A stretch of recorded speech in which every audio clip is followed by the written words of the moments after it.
नमस्कार, स्वागत है आपका आपके अपने YouTube channel rainbow science circuit पर।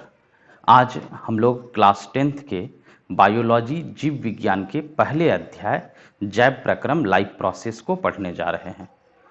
जैसा कि आप सभी पिछले वीडियो में देखा था कि मानव में जो जैव प्रक्रम होते हैं वो मुख्य रूप से 4 क्रियाएं हैं जिनको जैव प्रक्रम या लाइफ प्रोसेस के अंतर्गत रखा गया है।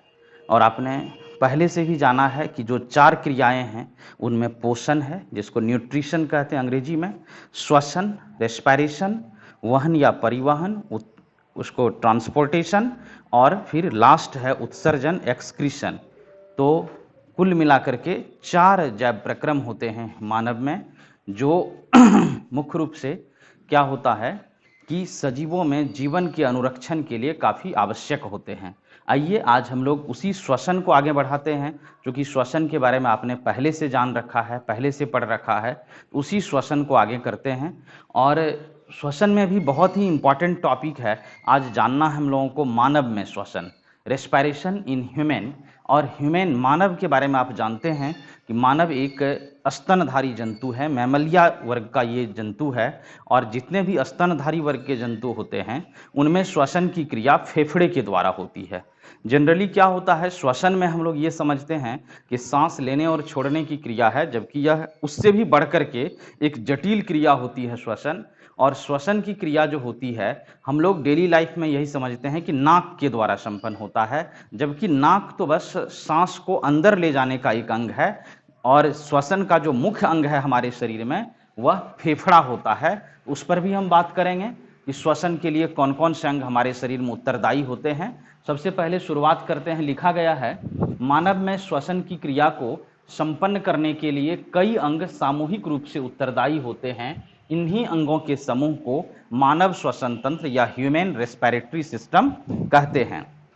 गौर से समझिएगा, जब हम लोग पोषण पढ़ रहे थे तो वहां आपने देखा था कि मानव में पोषण या न्यूट्रिशन को संपन्न करवाने के लिए भी कई अंग थे, जैसे मुंह था, दांत था, जीभ, लार ग्रंथियां, फिर हमारा आमाशय, liver, pancreas, small intestine, large intestine, बहुत सारे अंग मिल करके श्वसन पोषण की क्रिया को संपन्न किया था या पाचन की क्रिया को संपन्न किया था। तो आपको याद होगा उन अंगों को पाचन तंत्र या डाइजेस्टिव सिस्टम कहा गया था। अब यहाँ बात होगी कि चूंकि यहाँ पर जो श्वसन की क्रिया हमारे शरीर में होती है, इस श्वसन को भी संपन्न करने के लिए कई अंग है, और जो अंग श्वसन की क्रिया को संपन्न करता है उन्हीं अंगों के समूह को मानव श्वसन तंत्र या ह्यूमन रेस्पिरेटरी सिस्टम कहते हैं। आइए देखते हैं श्वसन तंत्र में क्या सब है। लिखा गया है मानव श्वसन तंत्र में एक नाक नोज, 2 नासाद्वार नोस्ट्रिल्स, एक श्वास नली ट्रेकिया तथा 2 फेफड़े या फुफ्फुस लंग्स होते हैं। अब देखिए ये मुख्य अंग है, इसके अलावे भी और सब कुछ सहायक अंग हैं जो श्वसन की क्रिया को पूरा करता है, लेकिन यहाँ मुख्य अंग जो है एक नाक है। आप देखते होंगे कि सांस लेने और छोड़ने की क्रिया बाहरी तौर पर एक्सटर्नल हम लोगों के शरीर में नाक से ही आरंभ होती है। तो एक नाक है, इस नाक में 2 छिद्र है, उसी को नासाद्वार या नोस्ट्रिल्स कहते हैं। फिर जब आगे बढ़ते हैं तो एक श्वास नली होती है जिसको ट्रेकिया कहते हैं। जैसा कि आप पढ़े थे, एक भोजन की नली होती है जिसको हम लोग ऑसोफेगस कहे थे, ग्रास नली कहे थे। यहाँ पर एक श्वास नली है जिसके द्वारा श्वास या वायु जाती है, उसको ट्रेकिया कहा जाता अंग्रेजी में। और सबसे महत्वपूर्ण अंग जो श्वसन तंत्र का है, अंत में चर्चा होगी उसके बारे में, जिसको फेफड़े या फुफ्फुस लंग्स कहा जाता अंग्रेजी में। इस तरह से ये सभी महत्वपूर्ण अंग है जो श्वसन की क्रिया में महत्वपूर्ण भूमिका निभाता है। आइए अब देखते हैं, नाक श्वसन तंत्र का प्रारंभिक अंग है। जैसा कि हम लोग पढ़े थे, पाचन तंत्र का प्रारंभिक अंग मुंह था, मुंह से ही पाचन शुरू हो गया था। उसी तरह से श्वसन की क्रिया जब हमारे शरीर में होती है तो श्वसन की क्रिया शुरू हो जाती है नाक से। सबसे पहले हम लोग क्या करते हैं, नाक के द्वारा, नाक में जो 2 छिद्र है जिसको नासाद्वार या नोस्ट्रिल्स कहते हैं, उस छिद्र के द्वारा बाहरी वायुमंडल से, अपने पर्यावरण से, वातावरण से वायु अंदर ग्रहण करते हैं, हवा को अंदर ग्रहण करते हैं। वही लिखा गया है, नाक श्वसन तंत्र का प्रारंभिक अंग है। इसमें 2 छिद्र होते हैं जिसे नासाद्वार नोस्ट्रिल्स कहते हैं। इसी नासाद्वार के रास्ते वायु शरीर के भीतर प्रवेश करती है। जैसा कि हम लोग देखे थे कि हमारे पाचन तंत्र में भी मुंह के द्वारा भोजन अंदर प्रवेश किया था, उसी तरह से यहाँ जो नाक है, नाक में जो दो छिद्र है जिसको नासाद्वार कहते हैं, उसी नासाद्वार के रास्ते या नोजट्रिल्स के रास्ते वायु जो है वह नाक के द्वारा शरीर के भीतर प्रवेश करती है। नासाद्वार के भीतरी भाग में महीन बाल और श्लेष्मा म्यूकस उपस्थित रहता है, जो वायु में उपस्थित धूलिकण तथा अन्य अशुद्धियों को अंदर जाने से रोकता है। आप में से बहुत लोगों को पता होगा, हम लोग क्या करते हैं, अपने घर के खिड़कियों में नेट लगाते हैं, जाल लगाते हैं। खिड़कियों में जाल लगाने का पर्पस क्या होता है, उद्देश्य क्या होता है कि खिड़की के द्वारा मच्छर या कोई कीट या और सभी कुछ अवांछित पदार्थ घर के भीतर प्रवेश नहीं करे। ठीक उसी तरह से प्रकृति ने जो हमें डिजाइन किया, जो हमारे शरीर में नासाद्वार दिया वायु को अंदर ग्रहण करने के लिए, तो उस नासाद्वार में भीतर में छोटे छोटे बाल होते हैं। जब कभी आप अपने नाक के अंदर उंगली डाले होंगे तो आपने अनुभव किया होगा कि नाक के भीतर छोटे छोटे महीन बाल होते हैं। यह बाल क्या करता है, अगर हवा के द्वारा, हवा के साथ साथ कोई अशुद्धियां, कोई छोटे छोटे कीट हमारे श्वसन तंत्र में प्रवेश करने का प्रयास करता है, तो यह महीन बाल क्या करता है, उन अशुद्धियों को अंदर जाने से रोकता है। और उस बाल के भीतरी भाग में अगर आप देखेंगे और अंदर की तरफ जब नासाद्वार के अंतिम छोर पर जाएंगे तो वहां पर आपको एक लसलसा चिपचिपा पदार्थ दिखाई देगा। उस लसलसा चिपचिपा पदार्थ को श्लेष्मा या म्यूकस कहते हैं। वह म्यूकस या वह श्लेष्मा अगर कोई धुलकन हमारे नाक के भीतर चली भी जाती है, जिसको नासाद्वार में उपस्थित बाल अगर नहीं रोक पाता है और वह धुलकन अंदर चला जाता है, तो उस लसलसे या चिपचिपे श्लेष्मा से जाकर चिपक जाता है। तो इस तरह से जो श्लेष्मा है, लसलसा पदार्थ, और जो बाल है नाक के भीतर महीन बाल, ये दोनों कहीं ना कहीं हमारे लिए बहुत महत्वपूर्ण है। वैसे भी आपने तो कई बार मुहावरा पढ़ा होगा, नाक का बाल होना मतलब बहुत प्यारा होना। सचमुच ये हमारे श्वसन तंत्र के लिए बहुत प्यारा है, क्योंकि श्वसन तंत्र में जो हम सांस लेते हैं, वायुमंडल से जो हवा लेते हैं, उस हवा के द्वारा कोई अशुद्धियां हमारे शरीर के भीतर नहीं जाए, हमारे श्वसन तंत्र में नहीं जाए, इसलिए उन्हीं अशुद्धियों को रोकने का काम करता है ये महीन बाल और यह श्लेष्मा। आगे बढ़ते हैं। नासाद्वार के रास्ते वायु गले में उपस्थित कंठ द्वार ग्लॉटिस से एक लंबी नली में प्रवेश करती है, जिसे श्वास नली, ट्रेकिया कहते हैं। इस श्वास नली में उपास्थि कार्टिलेज से बने हुए वलय रिंग्स होते हैं। ये वलय वायु बाहर निकलते समय श्वास नली को चिपकने या निपतित, कोलैप्स होने से बचाता है। बहुत जरूरी चीज है जिसको समझना एकदम आवश्यक है। अब आप लोगों को कुछ पहले उदाहरण से हम बताएंगे कि ये वलय क्या होता है, इसके बारे में थोड़ा सा समझते हैं। दरअसल ये वलय क्या है, जैसे हम लोग मकान का घर बनाते हैं, उसमें जो स्टेपनर खड़ा करते हैं, तो आप देखे होंगे छड़ को एक जगह रखने के लिए, बैलेंस रखने के लिए गोल गोल या स्क्वायर या वो आयताकार रिंग लगाया जाता है, बलिया जिसको हम लोग कहते हैं। वह बलिया क्या करता है, सभी छड़ को अपने शेप में रखता है। सोचिए अगर वो बलिया नहीं रहे, वो रिंग नहीं रहे उस स्टेपनर में, तो कभी कभार ऐसा भी हो सकता है मसाला दे करके जब प्रेशर देंगे हम लोग, तो सब छड़ एक जगह सट भी सकता है या फैल भी सकता है। उसी तरह से हम लोगों के गांव में पहले देखते थे बांस का बोरिंग होता था, तो वहां भी बलिया लगाया जाता था, धातु का, लोहा का। वो धातु का बलिया, लोहा का बलिया क्या करता था, उस बोरिंग को चिपकने से, मिट्टी का प्रेशर पड़ेगा तो चिपके नहीं, उससे वह बचाता था। ठीक उसी तरह से जो हमारा श्वसन तंत्र है, इसमें जो श्वास नली है, जब तक उसमें हवा रहती है तब तक तो वह फुली हुई रहती है, लेकिन अगर किसी कारणवश कुछ समय के लिए हवा खाली हो जाए तो वह श्वास नली चिपक नहीं जाए, आपस में सट नहीं जाए। इसी से बचाने के लिए हमारे श्वास नली में या ट्रेकिया में क्या होता है, एकदम उपास्थि का बना हुआ वलय लगा होता है। अब आप में से कुछ लोग कहेंगे ये उपास्थि क्या है, तो जिन्होंने 9th में बायो पढ़ा होगा उनको पता होगा, एक चैप्टर होता था वहाँ 9th में उत्तक, जिसको टिश्यू कहते हैं अंग्रेजी में। उस उत्तक वाले चैप्टर में आपने पढ़ा था कि जैसे अस्थि थी, हड्डी जिसको कहते हैं बोन्स, उसी तरह से उपास्थि भी एक तरह की हड्डी है, लेकिन वो लचीली हड्डी है, उसको इजीली हम लोग मोड़ सकते हैं, जैसे कान में, नाक में, गले में, इन सभी जगहों पर उपास्थि या कार्टिलेज होता है। तो वह कार्टिलेज भी एक तरह का संयोजी उत्तक है, कनेक्टिव टिश्यू है।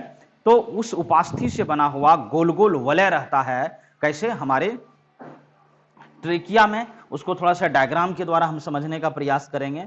सोचिए इस तरह की सांस की नली हो, इसमें इस तरह का गोल गोल रिंग लगा होता है, वलय लगा होता है। अब ये रिंग क्या करता है, ये वलय क्या करता है, जिस समय ये खाली हो जाएगा, जब तक इसमें हवा भरी हुई है तब तक तो कोई दिक्कत नहीं है, आराम से उसमें फैला के रखता है हवा। लेकिन जैसे वायु खाली हो जाती है तो वायु के खाली होने से यह जो नली है यह चिपके नहीं, इसलिए इसके भीतर ये वलय लगा होता है और यह वलय चिपकने से या सटने से, सिकुड़ने से बचाता है। तो यह वलय काफी उपयोगी है, खास करके तब जिस समय हमारे श्वास नली में हवा नहीं हो, उस समय हमारे श्वास नली को चिपकने नहीं देता है, कोलैप्स करना मतलब खत्म नहीं होने देता है। नहीं तो अगर ये वलय नहीं रहेगा, ये रिंग नहीं रहेगा गोल गोल, अगर यह चिपक जाएगा, दोनों नलियां चिपक जाएगी, तो उससे क्या होगा, हवा अंदर जा ही नहीं पाएगी बाद में। और आप सोच सकते हैं जब हवा हमारे श्वसन तंत्र में नहीं जाएगा, हमारे शरीर के भीतर नहीं जाएगी हवा, तो फिर हमारे जीवन का क्या अस्तित्व होगा, अंदाजा लगा सकते हैं आप। इस बार आपने देखा होगा कोरोना के समय उस हवा के कारण, ऑक्सीजन के कारण देश नहीं दुनिया में लाखों लोग तड़प तड़प करके अपना प्राण गंवा दिया। ये हवा इसलिए कहा जाता है कि ये जीवन की श्वास जो है यह वायु है, वायु नहीं है तो इस जीवन का कोई मीनिंग नहीं है। भोजन के बिना, पानी के बिना कुछ घंटे तक हम लोग रह सकते हैं, लेकिन आप सभी जानते हैं, इस चीज से परिचित है कि वायु इतना महत्वपूर्ण अंग है, इतना महत्वपूर्ण पदार्थ है पर्यावरण का, कि वायु के बिना हमारे शरीर के अंग कुछ पल भी नहीं चल पाता है। इसलिए वायु इतना महत्वपूर्ण है और उसको ले जाने वाली जो नली है, ट्रेकिया, उसमें जो वलय होता है वह उस ट्रेकिया को या उस श्वास नली को चिपकने से या निपतित होने से रोकता है। श्वास नली के रास्ते वायु आगे की ओर बढ़ती है तथा दो भागों में विभाजित हो जाती है। अब देखिए, इस ट्रेकिया से होकर वायु प्रवेश करती है श्वास नली में, ये ट्रेकिया में आती है और जैसे यह नीचे बढ़ता है तो यह दो भागों में बंट जाता है, एक दाएं तरफ चली जाती है और एक नली बाएं तरफ आ जाती है। ध्यान से समझना है, क्योंकि अब जो आगे हम बढ़ेंगे तो हमारे श्वसन तंत्र का महत्वपूर्ण अंग फेफड़ा होगा, जिसको फुफ्फुस भी आपके बुक्स में लिखा गया है और अंग्रेजी में लंग्स भी कहते हैं। ये फेफड़ा या फुफ्फुस जो है वह काफी महत्वपूर्ण अंग है और यह फेफड़ा क्या करता है, श्वसन के लिए सबसे महत्वपूर्ण रोल निभाता है फेफड़ा। और इस फुफ्फुस में, फेफड़ा में, चूंकि हमारे श्वसन तंत्र में दो फेफड़े हैं, एक जो दाएं तरफ होता है उसको दायां फेफड़ा, राइट लंग कहते हैं, और जो बाएं तरफ होता है उसको बायां फेफड़ा, लेफ्ट लंग कहते हैं। वही चीज यहां लिखा गया है। श्वास नली के रास्ते वायु आगे की ओर बढ़ती है तथा दो भागों में विभाजित हो जाती है। मानव श्वसन तंत्र में दो फेफड़े होते हैं जिन्हें दायां फेफड़ा राइट लंग और बायां फेफड़ा लेफ्ट लंग कहते हैं। यह श्वसन तंत्र का सर्वाधिक महत्वपूर्ण अंग है। अब देखिए, हमने पहले भी कहा आपको कि जनरली अगर आपको पूछा जाए कि मानव में श्वसन अंग कौन सा है, तो हम लोग पिछले वीडियो में चर्चा किए थे कि अलग अलग जीवों का श्वसन अंग अलग अलग है, लेकिन अगर मानव का श्वसन अंग कौन सा अंग है तो बाहर से तो देखने में लग जाता है कि नाक ही हमारा श्वसन अंग है, लेकिन हमारा सबसे महत्वपूर्ण श्वसन अंग जो है वह फेफड़ा है, लंग्स है, और दो फेफड़े होते हैं। कई बार बोलचाल में हम लोग किसी पतले दुबले लोगों को कह देते हैं कि यह सिंगल फेफड़ा का लोग है। ऐसा कभी नहीं बोलना चाहिए, क्योंकि सिंगल फेफड़ा से किसी आदमी का बॉडी बनता ही नहीं है। हर एक ह्यूमन में, हर एक मानव में दो फेफड़े होते हैं, एक दायां फेफड़ा राइट लंग और एक बायां फेफड़ा लेफ्ट लंग। इसलिए अब किसी को नहीं कहना है सिंगल फेफड़ा का है या डबल फेफड़ा का है, हर एक व्यक्ति में दो फेफड़े मौजूद रहते हैं। तो अब देखिए, इस फेफड़े का क्या कार्य है। श्वास नली विभाजित होकर दोनों फेफड़े में प्रवेश करती है तथा क्रमशः पतली पतली नलिकाओं में विभाजित होते जाती है। अब देखिए, ये श्वास नली दो भाग में बट गई है, ट्रेकिया। बटने के बाद ये जैसे आगे बढ़ती है तो क्या होता है, यह पतली पतली नलियों में बटते जाती है। जैसे जैसे फेफड़े के भीतर ये श्वास नली जाती है और पतली पतली नलियों में ये विभाजित होकर आगे बढ़ते जाती है। इस तरह से ये श्वास नली पतली पतली नलियों में विभाजित होते जाती है। तो ये पतली पतली नलियों में विभाजित हो जाती है। ये नलिकाएं अंत में फूलकर गुब्बारे के समान रचना बना लेती है, जिसे कुपिका एल्वियोलाई कहते हैं। क्या कहते हैं इसको? कुपिका एल्वियोलाई। ये नलियां लास्ट में क्या होती है, फूल करके बैलून लाइक स्ट्रक्चर या गुब्बारे के समान रचना बनाती है। इस तरह से गुब्बारे की तरह रचना बना लेती है। अगले क्लास में हम लोग इसका एक फ्रेश डायग्राम बनाएंगे तो और क्लियर हो जाएगा समझना। अभी चूंकि इसमें और बहुत कुछ हम लोगों को लिखना है, सीखना है, तो तत्काल इतना समझिए कि ये जो श्वास नलियां हैं यह जैसे फेफड़े में प्रवेश करती है तो फेफड़े में प्रवेश करने के बाद ये श्वास नली दो भागों में बट गया, दोनों फेफड़ा में चला गया, और जैसे जैसे फेफड़ा के भीतर गया तो यह क्या होता है, पतली पतली नलियों में विभाजित होते जाती है, और अंततः जहां वो नलियां समाप्त हो जाती है वहां पर फूल करके गुब्बारा के जैसे, बैलून के जैसे रचना बना लेती है, और इसी गुब्बारे के समान रचना को कुपिका कहते हैं। ये ढेर सारी कुपिकाएं हमारे फेफड़े में होती है। दोनों फेफड़े में अलग अलग कुपिकाएं हैं, दाएं फेफड़े में भी होती है और बाएं फेफड़े में भी होती है।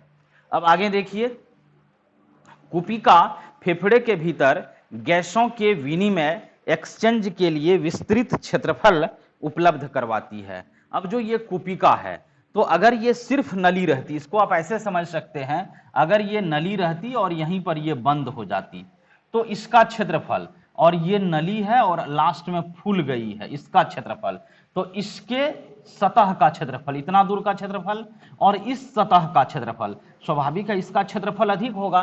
तो जो जितना बड़ा क्षेत्रफल होगा, जैसे आप क्षेत्रफल को और ऐसे भी समझ सकते हैं, सोचिए एक स्थान पर क्या हुआ है, पानी गिर गया है, मान लेते हैं फर्श पर पानी गिर गया, तो हम लोग सूती कपड़े से उसको सुखा लेते हैं। सूती कपड़े को मोड़ करके, बहुत मोड़ करके छोटा टुकड़ा बना करके उसमें सटाएंगे तो पानी को सोखने में, एब्जॉर्ब करने में टाइम लगेगा कपड़ा को, लेकिन उसी कपड़े को जब फैला करके उस पानी पर रख देते हैं तो तुरंत सब पानी को एब्जॉर्ब कर लेता है, अवशोषित कर लेता है। ठीक वही काम यहां ये कुपिका करती है। कुपिका जो गुब्बारे की तरह रचना होती है, उसके कारण क्या होता है, श्वास नली के सतह का क्षेत्रफल, जो सरफेस एरिया होता है, वह बढ़ जाता है, और जैसे सतह का क्षेत्रफल बढ़ता है तो गैसों के आदान प्रदान के लिए बड़ा क्षेत्र मिलता है, बड़ा जगह मिल जाता है। तो यही कुपिका जो है, फूल करके जो गुब्बारे की तरह रचना बनाई है, यह हमारे शरीर में गैसों के विनिमय, विनिमय का मतलब अंग्रेजी में एक्सचेंज होता है, गैसों के विनिमय का मतलब है कि जैसे श्वसन के दौरान ऑक्सीजन अंदर लेना, कोशिकाओं के भीतर जाती है, वहां श्वसन होता है और फिर वहां से कार्बन डाइऑक्साइड गैस बाहर निकलती है, तो गैसों का अंदर आना और फिर अंदर से बाहर निकल जाना, इसी क्रिया को विनिमय या एक्सचेंज कहते हैं। तो गैसों के विनिमय के लिए एक विस्तृत, एक बड़ा लार्ज सरफेस एरिया, विस्तृत क्षेत्रफल उपस्थित करता है या उपलब्ध करवाता है कौन, कुपिका। इन कुपिकाओं की भित्ति में रुधिर वाहिकाओं, ब्लड वेसल्स का विस्तृत जाल होता है। यह देखिए एक महत्वपूर्ण बात है कि जो कुपिकाएं हैं, ये जो बैलून लाइक स्ट्रक्चर है, गुब्बारे के समान रचना है, इसमें क्या होता है कि एकदम महीन महीन रुधिर वाहिकाएं, आप सभी जानते हैं रुधिर का मतलब होता है ब्लड, खून, और वाहिका मतलब उसको ले जाने वाला, ट्रांसपोर्ट करवाने वाला। तो जो रुधिर वाहिकाएं होती है, ब्लड को लाने ले जाने वाली जो नलियां होती है, उसका घना जाल होता है इस कुपिका में। हर एक कुपिकाओं में ब्लड को ले जाने वाली नलियों का घना जाल है, और स्वाभाविक है जहां बहुत ज्यादा घना जाल है, सोचिए जिस जगह पर ढेर सारी सड़कें बनी हुई हो, कोई एक चौराहा हो और वहां से 5-10 सड़कें सभी दिशाओं में जाती हो, स्वाभाविक है वहां कभी भी ट्रैफिक जाम नहीं हो सकता है, क्योंकि लोग आएंगे और अपने अपने डायरेक्शन में जहां जरूरत होगा वहां निकलते जाएंगे। तो चूंकि इस रुधिर वाहिकाएं का यहाँ घना जाल है, विस्तृत जाल है यहाँ बना हुआ कुपिका में, इसलिए कुपिकाओं में आराम से ब्लड आता है, फिर जो काम होता है वो करके वापस फिर चला भी जाता है। उस पर तो हम लोग बाद में बात करेंगे, जब फेफड़े और हमारे श्वसन तंत्र के मैकेनिज्म को, क्रियाविधि को समझेंगे तब जानेंगे। तो इन कुपिकाओं की भित्ति में रुधिर वाहिकाओं, ब्लड वेसल्स का विस्तृत जाल होता है। फेफड़े के सामने वाले भाग में 12 जोड़ी पसलियां, रिब्स होती है, और निचले हिस्से में चपटी मांसल रचना होती है जिसे डायाफ्राम कहते हैं। ये दो अंग बहुत महत्वपूर्ण है, यह भी श्वसन तंत्र का ही हिस्सा है। अगर आपने कभी किसी आदमी के फेफड़े का, चेस्ट का, छाती का एक्सरे देखा होगा तो आपको याद होगा उस एक्सरे में लंबी लंबी पाइप की तरह नलियां दिखाई देती है दोनों तरफ। वो जो सामने से एक्सरे में नली दिखाई देती है वही नली को कहते हैं पसली। वो लचीली हड्डी की रचना रहती है, उसी को पसली या रिब्स कहते हैं। 12 जोड़ी पसलियां होती है हमारे श्वसन तंत्र में, याद रखिएगा, फेफड़े में 12 दाएं फेफड़े में और 12 बाएं फेफड़े में। कई बार हम लोग बोलचाल में कह भी देते हैं कि इतना मारपीट हुआ कि हड्डी पसली तोड़ दिया, तो हड्डी तो समझ रहे हैं बोन्स है, और पसली हमारे फेफड़े का महत्वपूर्ण भाग है। जो 12 जोड़ी पसलियां होती है, लचीली रहती है, यह फैल और सिकुड़ सकती है। उसी को पसली कहते हैं। और निचले हिस्से में एक मांसल रचना है जो ऊपर नीचे होते रहता है, उसको डायफ्राम कहते हैं। जिस समय हम सांस लेते हैं, बाहरी वातावरण से जब सांस लेते हैं, वायु खींचते हैं, जोर से जैसे खींचते हैं तो पसलियां आगे की तरफ चली जाती है, डायाफ्राम नीचे की तरफ चला जाता है, और क्या होता है, जो फेफड़े का क्षेत्रफल है, जो जगह है फेफड़े के भीतर हवा को रखने का, वो बड़ा हो जाता है और आसानी से बहुत सारी वायु हमारे फेफड़े में एडजस्ट हो जाती है, कलेक्ट हो जाती है, जमा हो जाती है। जोर से सांस लिए, फिर जैसे जोर से छोड़ते हैं सांस को तो पसलियां अंदर की तरफ चली जाती है, डायाफ्राम ऊपर आता है और फेफड़े के भीतर की हवा, जो कुपिकाओं में हवा भरी रहती है, वो हवा हमारे नाक के द्वारा बाहर निकल जाता है। तो ये पसलियां और ये डायाफ्राम, इस दोनों में जो मूवमेंट होता है, दोनों में जो गति होती है, उसी गति के कारण हम आसानी से सांस ले सकते हैं और छोड़ सकते हैं। अब जब बात हो गई सांस लेने और छोड़ने की, यहां एक और जरूरी चीज है जिसको नीचे लिखा गया है। श्वसन की दो अवस्थाएं होती है जिन्हें प्रश्वास या निश्वसन इंस्पायरेशन तथा उच्छ्वास या निःश्वसन एक्सपायरेशन कहते हैं। ध्यान दीजिएगा, हिंदी नाम थोड़ा सा टेक्निकल है। यहाँ निश्वसन है, इसमें विसर्ग नहीं है, यहाँ निःश्वसन है, यहाँ विसर्ग है। निश्वसन निःश्वसन फर्क है दोनों में। वैसे अंग्रेजी बहुत आसान है, एक को अंग्रेजी में इंस्पायरेशन कहते हैं और दूसरे को एक्सपायरेशन कहते हैं। ये दो वर्ड है, ध्यान दीजिएगा, आई एन इन और ई एक्स एक्स। आई एन इन मतलब अंदर भी होता है, मतलब जब हम बाहरी वातावरण से, अपने पर्यावरण से, अपने वायुमंडल से हवा या वायु श्वसन की क्रिया में नाक के छिद्र अर्थात नासा द्वार के रास्ते वायु अंदर ग्रहण करते हैं, अंदर लेते हैं, खींचते हैं हवा, तो उस क्रिया को कहते हैं इंस्पायरेशन, हिंदी में प्रश्वास या निश्वसन कहते हैं।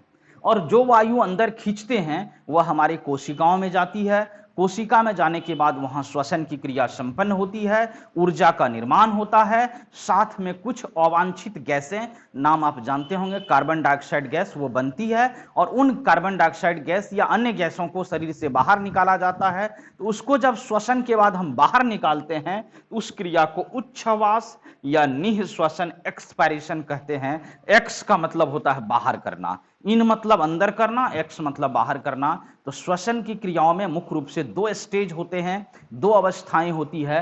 पहली अवस्था हो गई जिसमें हम लोग बाहर से हवा को या वायु को अंदर लेते हैं, उसको इंस्पायरेशन कहेंगे। और दूसरी अवस्था हो गई जिसमें श्वसन के बाद हम लोग अंदर से जो अवांछित गैसें हैं, जिसका हमें काम नहीं हमारे बॉडी को, उन गैसों को बाहर निकालते हैं, त्याग करते हैं, उस क्रिया को हम लोग एक्सपायरेशन कहते हैं। और ये जो दोनों क्रियाएं हैं, इंस्पायरेशन और एक्सपायरेशन, तो इन दोनों क्रियाओं को सम्मिलित रूप में, कंबाइंड रूप में मिला करके श्वासोच्छ्वास, देखिए थोड़ा सा हिंदी नाम कॉम्प्लेक्स है, ये श्वासोच्छ्वास अंग्रेजी में ब्रीदिंग कहते हैं। ब्रीदिंग बहुत प्रचलित शब्द है तो उसको ब्रीदिंग कहा जाता है। यहाँ एक चीज और हम आपके जानकारी के लिए बता दें कि ब्रीदिंग और रेस्पायरेशन दोनों अलग अलग चीजें होती है, मतलब श्वसन और श्वासोच्छ्वास दोनों अलग अलग चीज है, इसको जानना जरूरी है। हम लोग कई बार क्या होता है, जल्दीबाजी में दोनों को एक ही चीज समझ बैठते हैं, जबकि ऐसा है नहीं।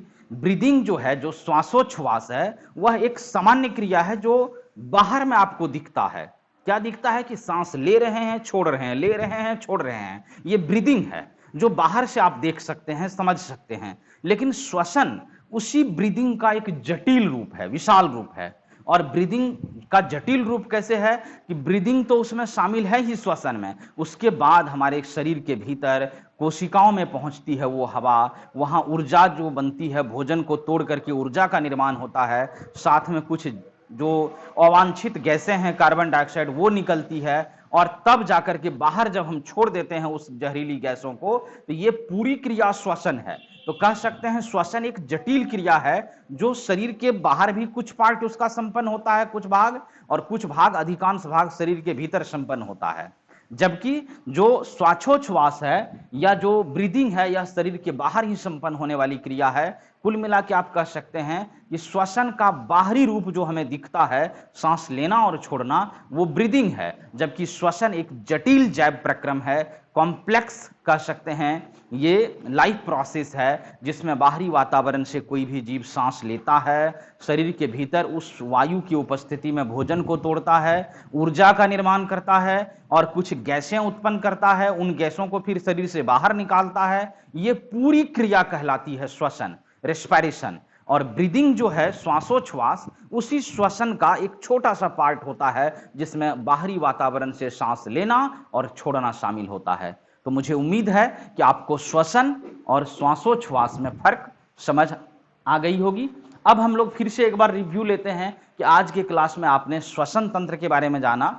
श्वसन तंत्र जहां लग गया, सिस्टम जहां लग गया, इस सिस्टम का मतलब है कि उसमें बहुत सारे अंग उत्तरदायी होंगे, रिस्पॉन्सिबल होंगे। और मानव श्वसन तंत्र का जो सबसे प्रमुख अंग है, नाम याद रखना है, फेफड़ा। अलग अलग जीवों में अलग अलग तरह के श्वसन तंत्र होते हैं, श्वसन अंग होते हैं, जिसके बारे में पिछले वीडियो में चर्चा किया गया है। अगर आपको पिछला क्लास छूट गया है तो काइंडली आपसे हम रिक्वेस्ट करेंगे आप पीछे के वीडियो को भी देखिए, ताकि इस क्लास को समझने में, सीखने में आपको और सहूलियतें होगी।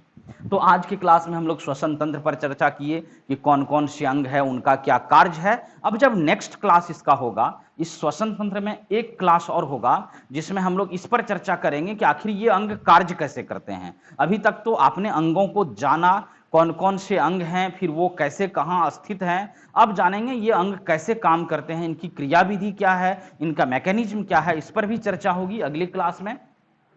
तो आप सभी से रिक्वेस्ट होगा कि आप इन सभी बातों को ध्यान से समझेंगे, क्योंकि हमारे शरीर में हमारा श्वसन तंत्र है, नाक है, नासाद्वार है, ट्रेकिया है, फेफड़े है, सब आपके पास है। आप इसको अच्छे ढंग से पढ़ेंगे और दैनिक जीवन से जब कोरिलेट करेंगे, जोड़ेंगे, तो मुझे उम्मीद है कि ये सारी बातें समझने में आपको काफ़ी सहूलियत होगी। तो अगले क्लास में जब हम मिलेंगे तब फिर आपसे चर्चा करेंगे श्वसन के मैकेनिज्म के बारे में कि कैसे आखिर सांस लेने की क्रिया संपन्न होती है, किस तरह से ऊर्जा का निर्माण होता है। इन सभी बातों पर विस्तार से चर्चा होगी। उम्मीद है कि आज का क्लास आप सबों को पसंद आई होगी। आप वीडियो को अच्छे से देखिएगा, अंत तक देखिएगा। अगर आपके लिए वीडियो उपयोगी हो, लाभप्रद हो, तो आप अपने दोस्तों के बीच इसको अधिक से अधिक शेयर भी कीजिएगा। जो लोग चैनल पर नए हैं, अभी तक सब्सक्राइब नहीं किए हैं, वो काइंडली चैनल को सब्सक्राइब भी कर लेंगे, ताकि हमारी आने वाली जो अगले वीडियोज होगी वो आप तक तुरंत पहुंच जाएगी। तो चलिए मिलते हैं फिर अगले वीडियो में श्वसन तंत्र के अगले पार्ट को लेकर के। तब तक के लिए आप सबसे विदा लेते हैं। धन्यवाद। जय हिंद।